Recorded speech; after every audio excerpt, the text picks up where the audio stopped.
Gracias, buenas noches a todos. Agradezco mucho la invitación del instituto a participar en esta edición, una edición más a la que puedo participar y me siento muy contento y muy orgulloso y muy feliz de verlos a todos ustedes aquí conectados. Efectivamente, ahorita estoy en la Sierra Gorda de Querétaro, en un lugar que se llama La Lagunita. Me acabo de cambiar a vivir para acá hace 6 meses, hice el cambio de total de 360 grados en mis actividades, pero bueno, seguimos en ese trabajo de la medicina tradicional y en la búsqueda del conocimiento que se esconde todavía en las comunidades de México.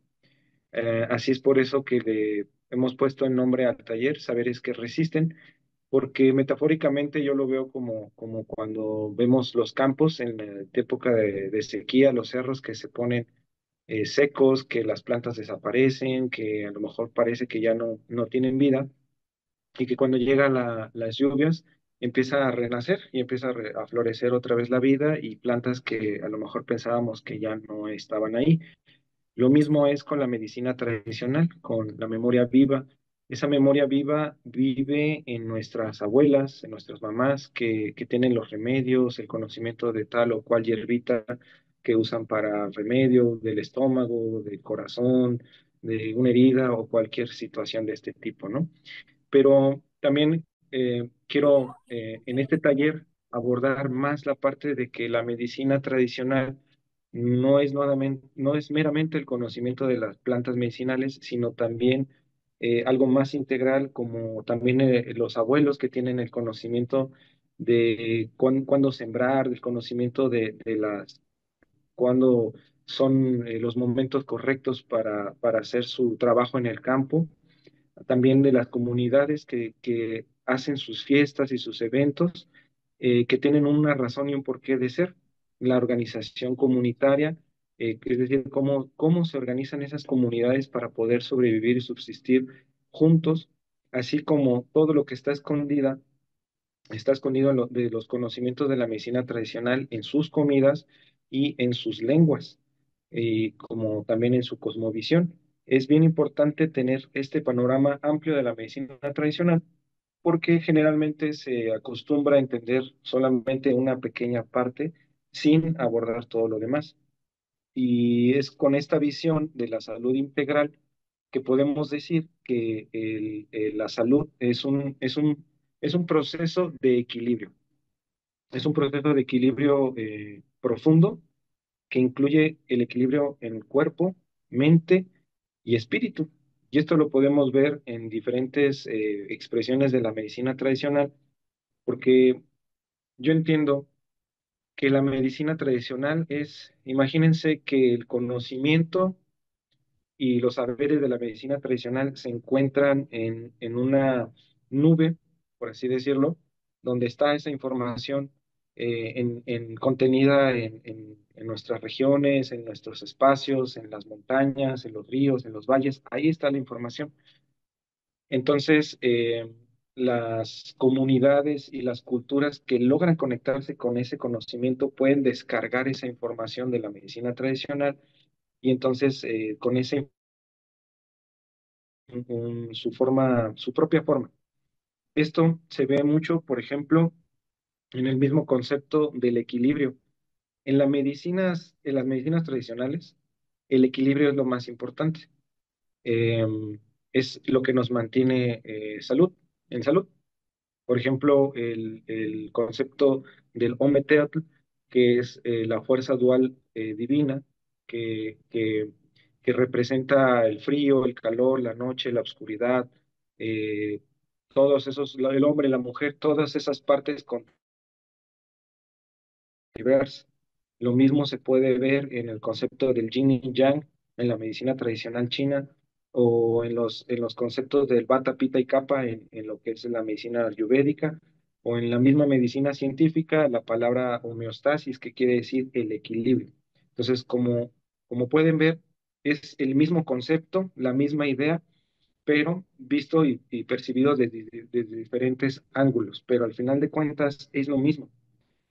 Entonces, eso nos dice que, que el conocimiento de la medicina tradicional está ahí, está vivo, está a lo mejor, eh, se perdió mucho de los conocimientos que tenían ancestros o los códices o los curanderos por todas las situaciones que nosotros ya conocemos que han ocurrido, pero siempre va a quedar información en estos aspectos que yo les digo, ¿no? En los conocimientos de la abuela, de los abuelos, en nuestras fiestas, en el lenguaje, en la comida. Ahí está la información, ¿sí? Por eso es bien importante que la persona que quiera hacer la medicina tradicional pueda entender todo este concepto global y que es bien importante trabajar nosotros mismos nuestro cuerpo, sí, nuestra mente, pero también lo espiritual. Muchas veces me ha tocado ver que cuando estamos hablando de medicina tradicional, muchas personas dicen, no, es que las emociones son las que nos enferman, las emociones son las que nos hacen esto, aquello, y tienen razón, es parte de, pero no podemos tener una salud integral si no tenemos salud física. No, no es posible. O sea, puedo tener los mejores pensamientos, pero no puedo vivir de alimentarme de comer salchichas y doritos y papitas y refrescos y decir que solamente porque tengo pensamientos buenos o voy a ceremonias, ya tengo salud integral. No es cierto, eso es mentirse a uno mismo. Es un trabajo en todos los aspectos de nuestra salud.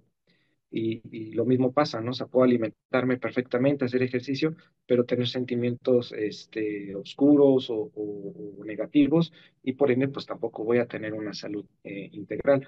Entonces, esto lo menciono porque para el taller es importante que sepamos desde qué cosmovisión, desde qué parte, mejor dicho, vamos a arrancar el taller, ¿sí?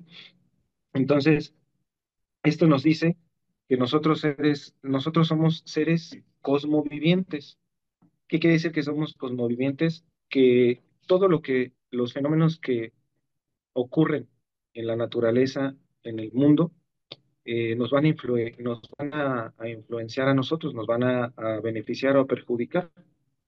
Es así que en las culturas ancestrales se entendía muy bien eh, que la vida tenía que estar sintonizada con la naturaleza y los fenómenos que en ella se presentan. Y es que, pues le estaba comentando que nosotros somos seres cosmovivientes y que dependemos y debemos de estar en sintonía con la naturaleza y los fenómenos. Y es así que antes se entendía qué representaba el solsticio, los solsticios o los equinoccios, cuáles eran los fenómenos que podíamos ver en esos movimientos astronómicos, tanto como en el momento de las fases de la luna, por qué parte del horizonte salía y se ocultaba, el movimiento de las estrellas, y entonces eso tenía una relación con los quehaceres y con la vida de las personas.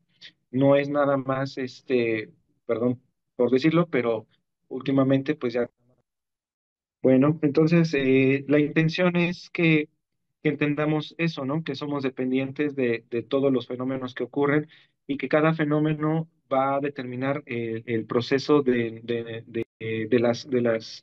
las comunidades, ¿sí?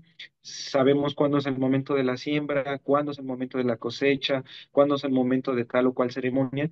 Y muchas veces esas ceremonias siguen y siguen existiendo en las comunidades indígenas o en las comunidades de pueblos originarios, sin saber que son de origen prehispánico y que han estado sincretizadas con la religión católica y que le quitan su razón de ser o su motivo y muchas veces vemos una fiesta patronal y no entendemos por qué van a lavar la ropa del santo al río, o por qué van y levantan una cruz en el cerro, o por qué van y levantan una cruz en el campo, porque todo eso tenía que ver con los calendarios rituales ancestrales o calendarios agrícolas. Había rituales y ancestrales. Entonces, todos esos calendarios muchos de ellos, mejor dicho, todavía existen y todavía están en muchas culturas desde Norteamérica hasta Sudamérica. Y esa es parte importante de lo que debemos rescatar, ¿sí? También hemos perdido la raíz de todos estos conocimientos y toda esa raíz que nos permite con la cosmovisión conectarnos con nuestras tierras y hemos perdido entonces la capacidad de tener una lectura de los bioindicadores. Estos bioindicadores son saber cuándo florece una planta, cuándo te va a dar frutos esta planta, cuándo es momento para cosechar esta otra planta, o cuándo va a aparecer este insecto, o cuándo va a venir esta rana, o cuándo va a venir esta ave. Si yo escucho el canto de esta ave es porque estoy en esta temporada, porque el tiempo antes no se entendía como un calendario en meses y fines de semana, sino simplemente era estaciones del año y momentos y cambios en nuestro entorno los que nos iban diciendo y nos iban mostrando el paso del tiempo. Entonces, eh, todo esto que yo les estoy diciendo es como parte de la investigación que he podido realizar en diferentes comunidades. He tenido la oportunidad de trabajar con los pueblos originarios otomís, ñato y ñañú del oriente de Michoacán. Y en la actualidad, pues ahorita un poco he estado trabajando con la comunidad Shui de aquí del norte de Querétaro y un poco de contacto con la comunidad Tenec de lo que es el estado de San Luis Potosí. Y me llama mucho la atención que en todas las culturas hay muchas similitudes, en todas las culturas hay los mismos, las mismas problemáticas y en todas las culturas ancestrales hay ese mismo desarraigo, ¿no? Un fenómeno muy importante que espero que aquí esté un amigo que alguna vez me lo comentó, me decía él, mira hermano, si tú quieres aprender la medicina tradicional, tienes que aprender a hablar la lengua, él es Mazahua. Me decía, porque en la lengua está nuestra cosmovisión y en la cosmovisión está la forma de entender el mundo. Y entonces, no puedes ser un médico tradicional si tú no tienes esa cosmovisión. Y desgraciadamente, pues así es.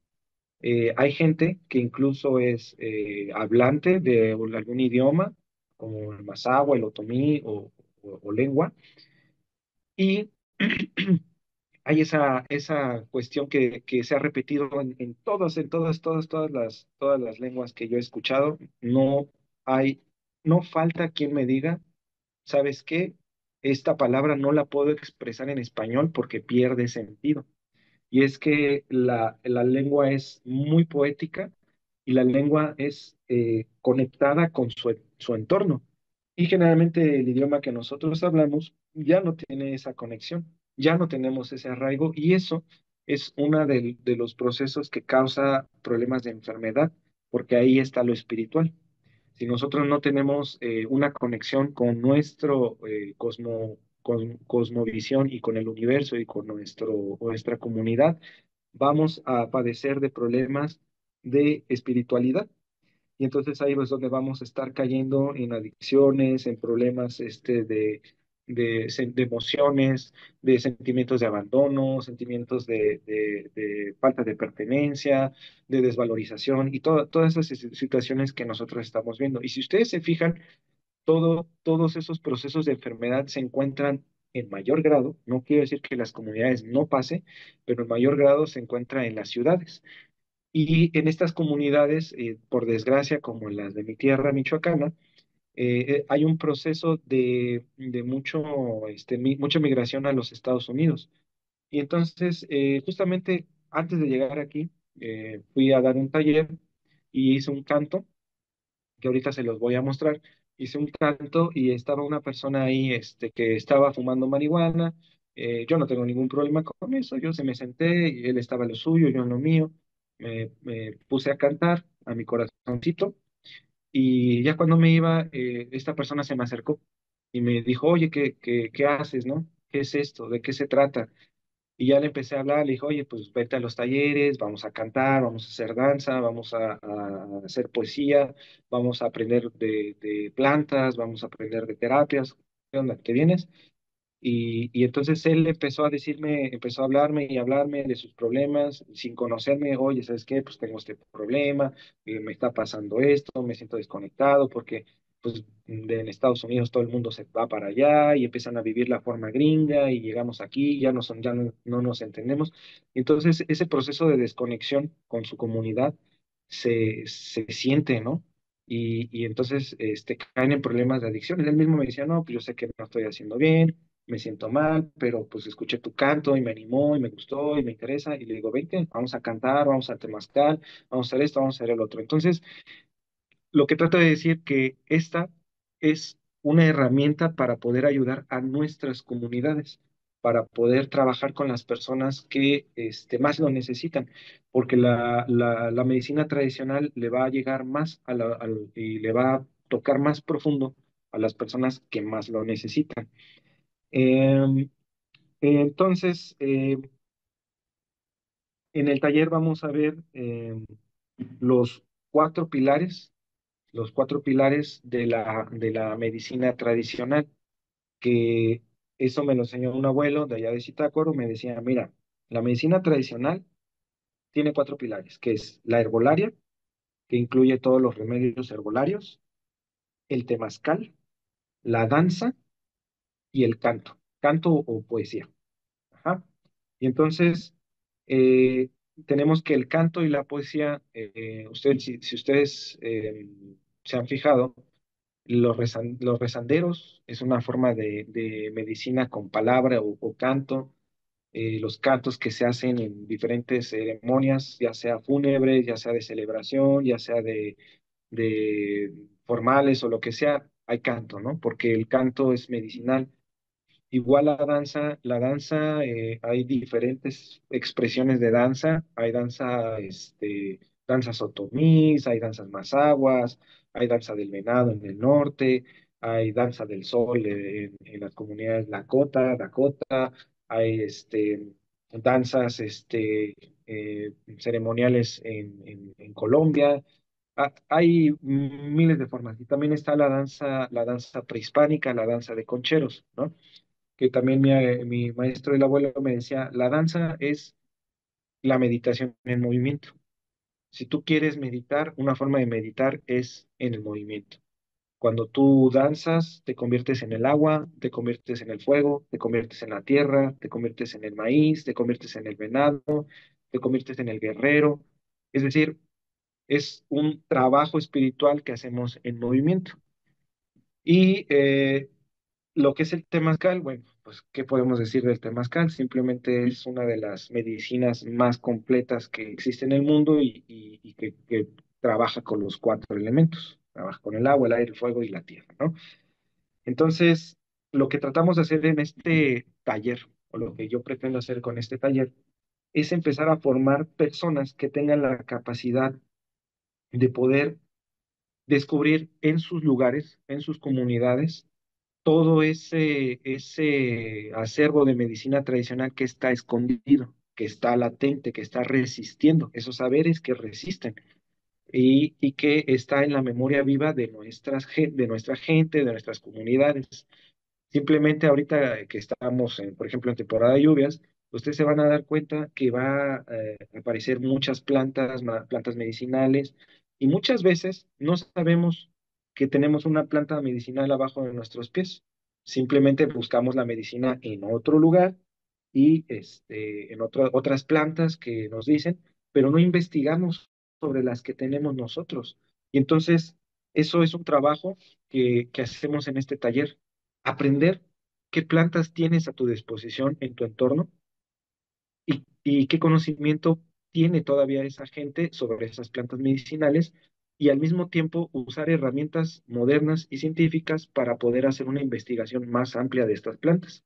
Yo les voy a enseñar cómo usar herramientas que pueden descargar en su celular y usar inteligencia artificial y buscar artículos científicos y páginas dedicadas a la medicina tradicional y a la herbolaria para poder determinar qué planta es la que tienes ahí, qué conocimientos tiene la comunidad, cotejarlos con las investigaciones científicas que tienes, es decir, una investigación cruzada, y poder plasmar esa información en algún documento y entregárselo a la comunidad, porque todo esto hay que entender que nosotros podemos aprender, pero el conocimiento es de la comunidad y tiene que regresar a la comunidad. Tenemos que romper esa brecha que se hizo ser un puente para el conocimiento de los abuelos y dárselo a las nuevas generaciones. También tenemos que hacer trabajo en nuestras comunidades. Si es que tenemos la fortuna de estar en una comunidad que todavía tenga hablantes de las lenguas o de los idiomas originarios, debemos de invitarlos a que le hablen a sus hijos, a sus niños en la lengua, que primero les enseñen la lengua y después el español, que se quiten ese estigma, esa vergüenza o ese temor a ser discriminados para poder preservar la lengua, porque eso sí sería una gran pérdida, porque la lengua es sagrada y si perdemos la lengua perdemos mucho, mucho, mucho, mucho. Entonces, vamos también a aprender a cómo trabajar ceremonias, hacer cantos, juntar a nuestra comunidad para hacer cantos, ya sea en un evento o hacer nuestro temazcal, invitar a la comunidad a hacer cantos en temazcal, hacer ceremonias de temazcal, realmente ceremonias de temazcal, no temazpaz, sino temazcal, donde trabajemos la parte ceremonial, la parte espiritual, donde podamos trabajar el sagrado masculino, el sagrado femenino, donde hagamos una labor social, ¿sí? Y también vamos a trabajar cantos.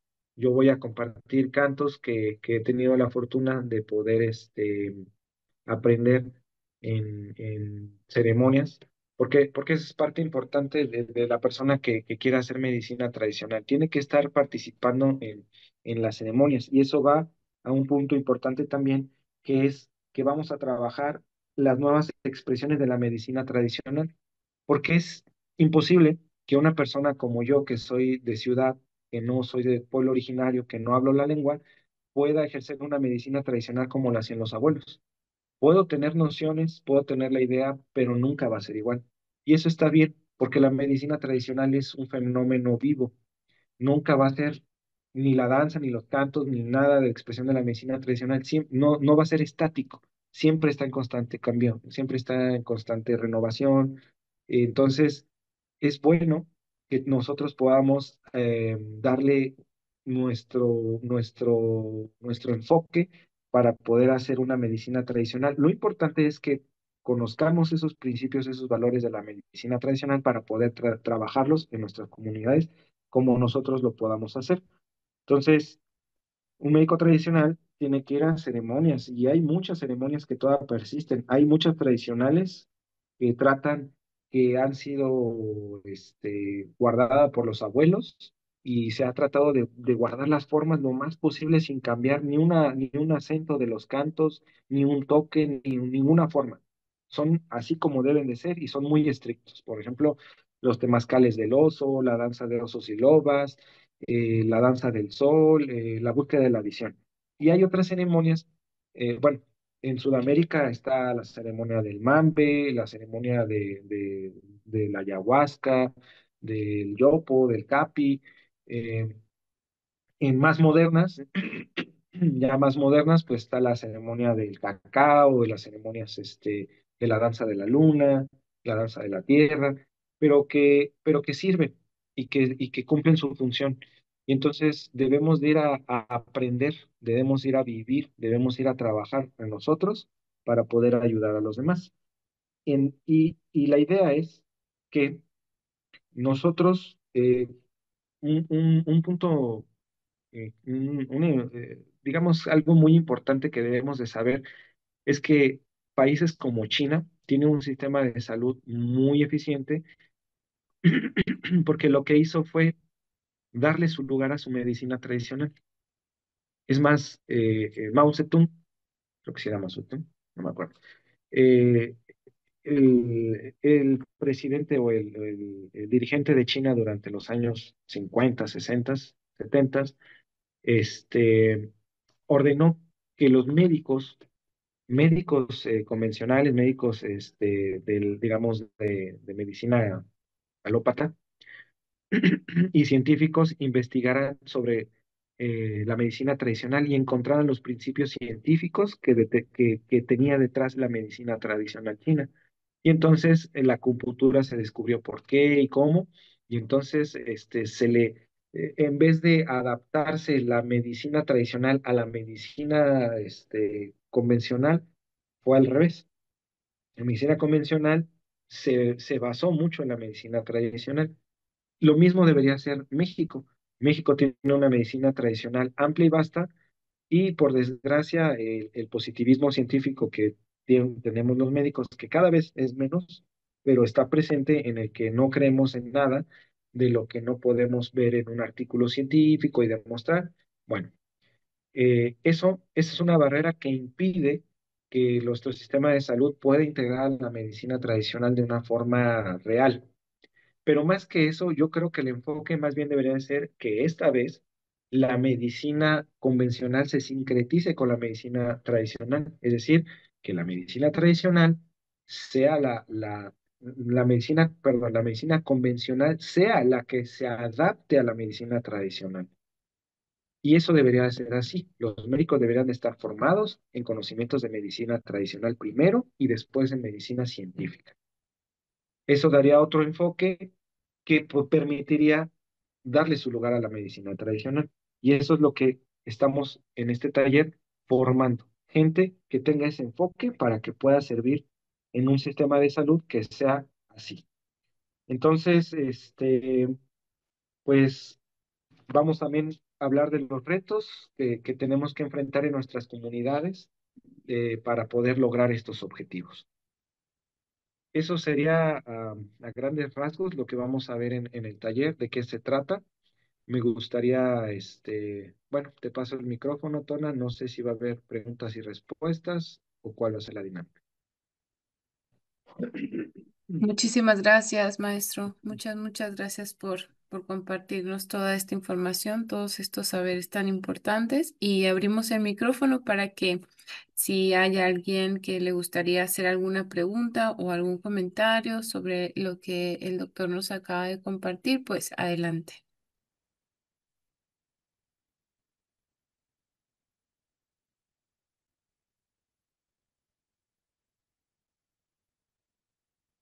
Bueno, en lo que alguien se anima a hacer una pregunta, quiero comentarles que este taller solamente lo vamos a dar allá en el Instituto Clahuili, los días 13, 14 y 15 de, de septiembre en el Grullo, Jalisco. Así es que anímense, la verdad, vale la pena.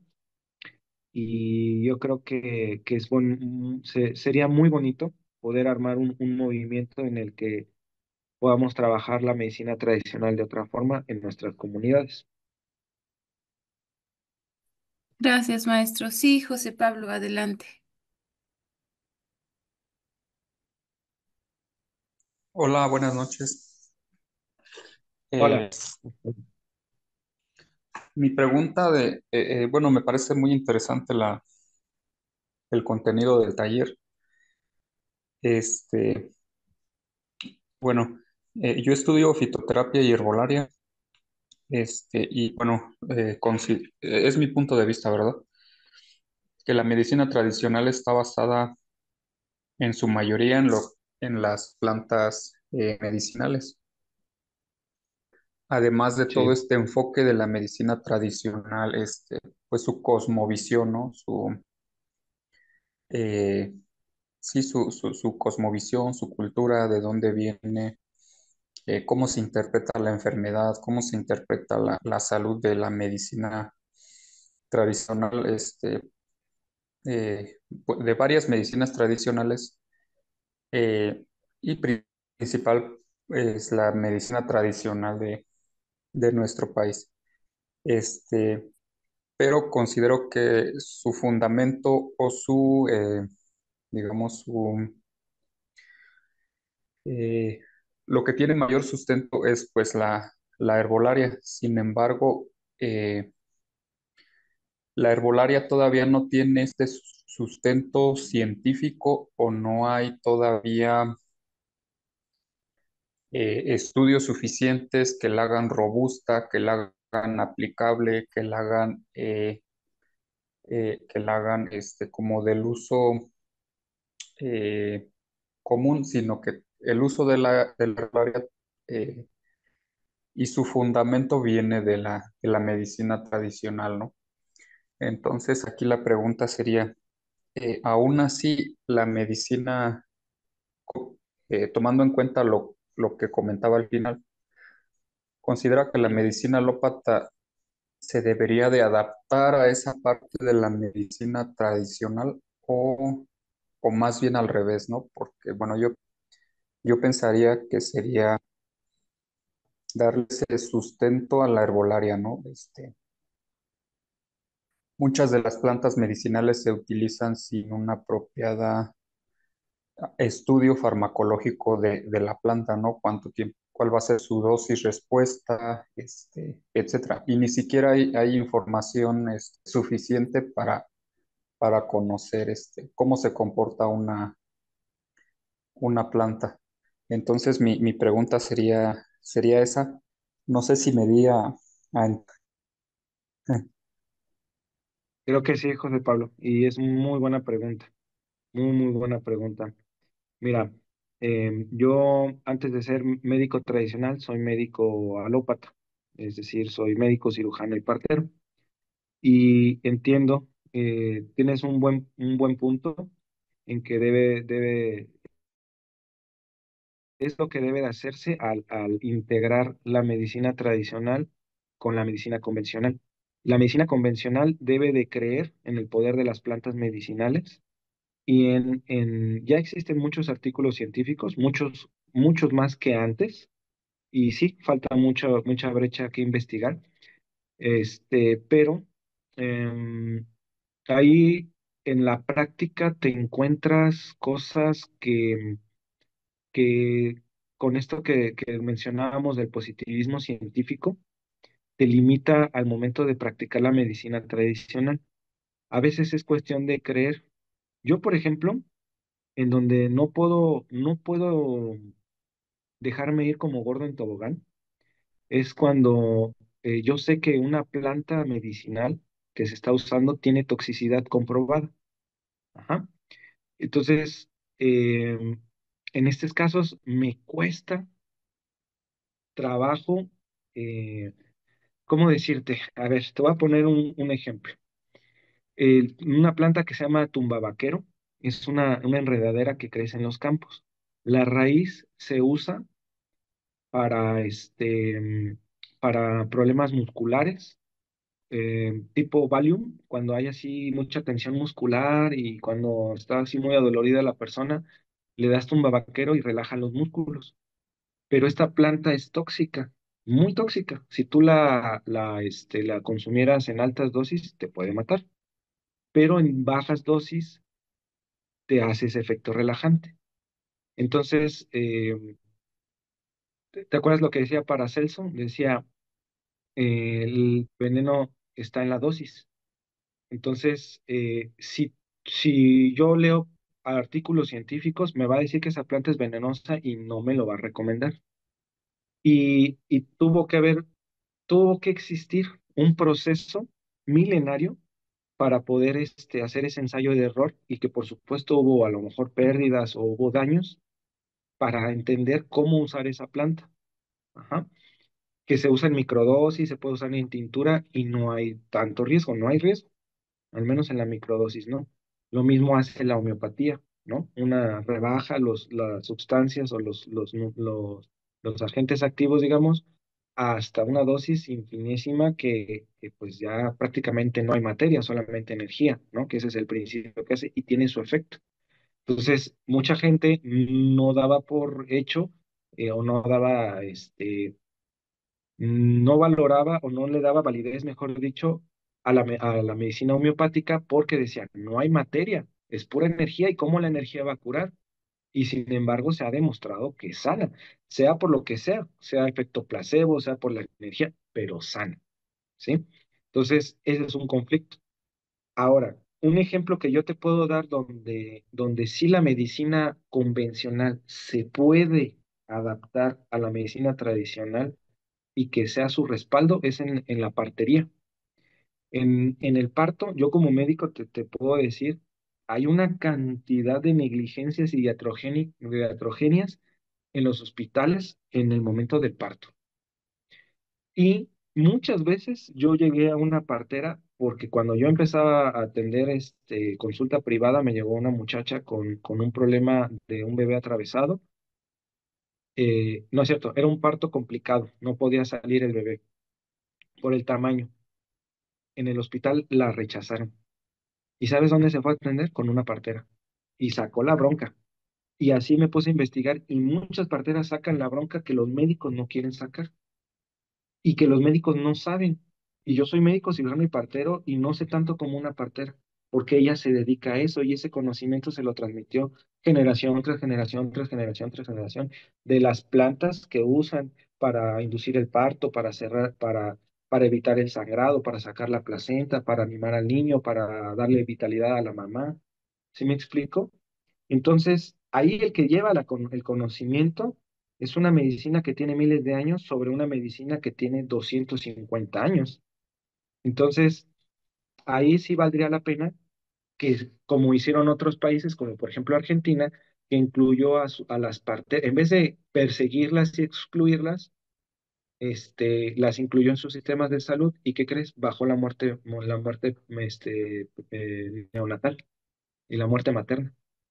¿Por qué? Porque ahí sí lo que se debe de hacer es, ok, no todas las parteras tienen buenas prácticas. Bueno, entonces, como medicina convencional, yo acepto tus conocimientos, veo los míos, sé que esto te puede causar complicaciones, mejor hagámoslo así. Estas plantas no sé cómo funcionan, las vamos a investigar. Y si no, también tienes estos medicamentos y tienes un trabajo en conjunto. Si el médico no quiere atender a los partos porque es tarde, porque es cansado, la partera sí lo va a hacer y va a ir a la madrugada hasta la casa de la persona, va a atender el parto y se va a regresar caminando. Entonces, ¿por qué no apoyarla? ¿Por qué no decirle, mire, usted va a tener el parto y cualquier cosa que se complique, cualquier cosita que se complique, aquí vamos a estar el ginecólogo, el pediatra, el quirófano. Acuérdese, mire, vamos a hablar con don Pablo, que él va a ser el encargado de traerse a la mujer, que si tiene esta o esta complicación, no se espere, véngase. ¿Sí me explico? Trabajar en conjunto. Ese es un ejemplo.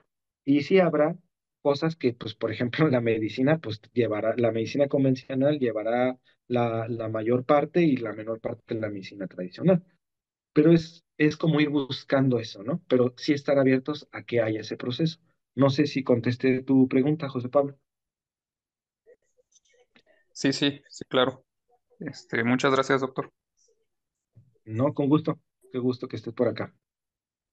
Muy bien, pues entonces vamos a cerrar la charla de esta noche, eh, agradeciendo primeramente al doctor por compartirnos toda esta información. Les agradecemos también a todas las personas que se conectaron en esta noche y les pedimos que nos sigan en nuestras redes sociales. Estamos en Facebook como Instituto Tlawili. Em, Estamos en Instagram como Instituto Tlawili también. Nos pueden encontrar en YouTube igual como Instituto Tlawili. Les pedimos que nos sigan y que compartan en sus redes estas charlas en vivo que tienen contenidos tan importantes y que es importante compartirlos, difundirlos. Y pues bueno, ahí les dejé en el chat nuestra página web, nuestro número de WhatsApp, por si están interesados en participar en este evento tan bonito, pueden ponerse en contacto directo con nosotros. Les mandamos un fuerte abrazo. Nuevamente, muchísimas gracias, maestro, y nos vemos en septiembre. Saludos a todos. Gracias a Muchas todos. gracias. Saludos. Gracias.